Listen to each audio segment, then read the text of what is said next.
Supreme court हाल ही में शादीशुदा couple से जुड़े मामलों पर बेहद चिंतित नजर आया और इसकी वजह है अदालतों में बढ़ते तलाक के मामले। कोर्ट ने कहा कि कपल अदालतों को युद्ध का मैदान बनाकर बदला लेने की फिराक में यहां आते हैं। कोर्ट ने कपल्स की मंशा पर भी सवाल उठाए और कह दिया कि कपल यहां न्याय के लिए कम और सबक सिखाने के उद्देश्य से ज्यादा आते हैं। आइए डिटेल में जानते हैं कि कोर्ट ने क्यों कपल से जुड़े मामलों पर गहरी चिंता व्यक्त की और क्यों कोर्ट ने इसे जस्टिस कम और रेवेंज ज्यादा बताया। नमस्कार, आप देख रहे हैं पॉलिटिकल पंचायत। मैं हूं आपके साथ श्वेता चौहान।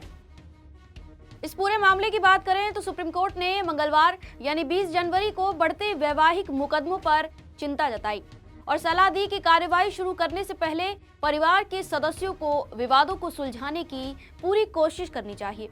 जस्टिस राजेश बिंदल और मनमोहन की बेंच ने यह टिप्पणी करते हुए कहा कि बदलते समय में वैवाहिक मुकदमे कई गुना बढ़ गए हैं। यहाँ तक कि यह कोर्ट भी ट्रांसफर याचिकाओं से भरा पड़ा है, जिनमें खासतौर से याचिका पत्नियां डालती हैं और अपने पतियों द्वारा शुरू की गई कार्रवाई को ट्रांसफर करने की मांग करती हैं, चाहे वह पहली बार हो या जवाबी कार्रवाई के तौर पर। ऐसी स्थितियों में सभी लोगों, जिसमें दोनों पक्षों के परिवार के सदस्य भी शामिल हैं, उनका ये कर्तव्य बनता है कि किसी भी सिविल या आपराधिक कार्रवाई शुरू करने से पहले विवादों को सुलझाने के लिए पूरी कोशिश करें।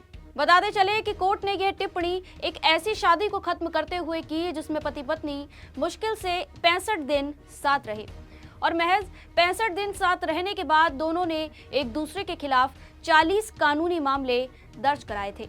सबसे चौंकाने वाली बात यह है कि इसके बाद वो 13 सालों तक अलग होने की कानूनी लड़ाई लड़ते रहे। कपल ने साल 2012 में शादी की थी। उनके विवादों में तलाक की याचिकाएं, भरण पोषण के मामले, घरेलू हिंसा के मामले, आईपीसी की धारा 498A के तहत आपराधिक मामले, एग्जीक्यूशन याचिकाएं, झूठी गवाही की एप्लीकेशन, रिट याचिकाएं और कई जगहों पर बार बार ट्रांसफर की अपील शामिल थी।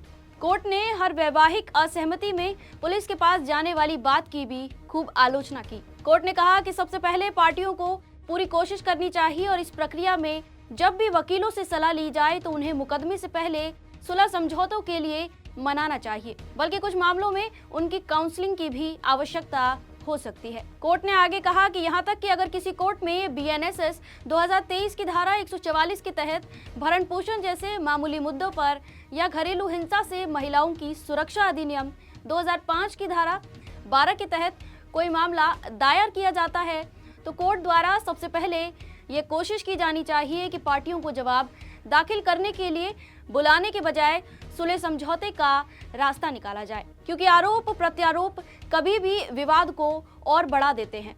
कोर्ट ने आगे कहा कि अगर संभव हो तो कोर्ट में मध्यस्थता केंद्रों के माध्यम से सुलह कराई जाए, ना कि दोनों पक्षों को पुलिस स्टेशन में बुलाकर, क्योंकि वह कभी कभी ऐसा मोड़ बन जाता है जहां से वापसी संभव नहीं, खासकर जब किसी पार्टी को गिरफ्तार कर लिया जाता है, भले ही वह एक दिन के लिए क्यों न हो।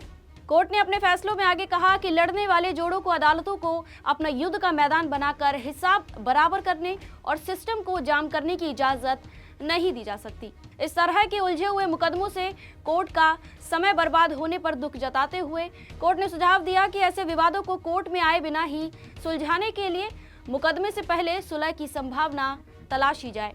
सुप्रीम कोर्ट इस पर आगे कहता है कि कानून का पेशा एक नेक पेशा माना जाता है। जब भी शादीशुदा विवाद में पार्टियों के बीच मतभेद होते हैं तो ये तैयारियां शुरू हो जाती हैं कि दूसरे पक्ष को कैसे सबक सिखाया जाए। सबूत इकट्ठा किए जाते हैं और कुछ मामलों में तो बनाए भी जाते हैं, जो आर्टिफिशियल इंटेलिजेंस के इस दौर में ज्यादा होता है। झूठे आरोप आम है, क्योंकि किसी भी शादीशुदा विवाद का समाज पर तुरंत असर पड़ता है, इसलिए सभी का ये कर्तव्य बनता है कि वे कड़ा रुख अपनाने से पहले इसे जल्द से जल्द सुलझाने की पूरी कोशिश करें। और इस तरह जस्टिस राजेश बिंदल ने अपने फैसले से इस 65 दिन चली शादी को खत्म कर दिया, जो 13 साल से ज्यादा समय से खराब हो चुकी थी। आज की खबर में बस इतना ही। कोर्ट के फैसलों से जुड़ी खबर जानने के लिए बने रहिए पॉलिटिकल पंचायत के साथ।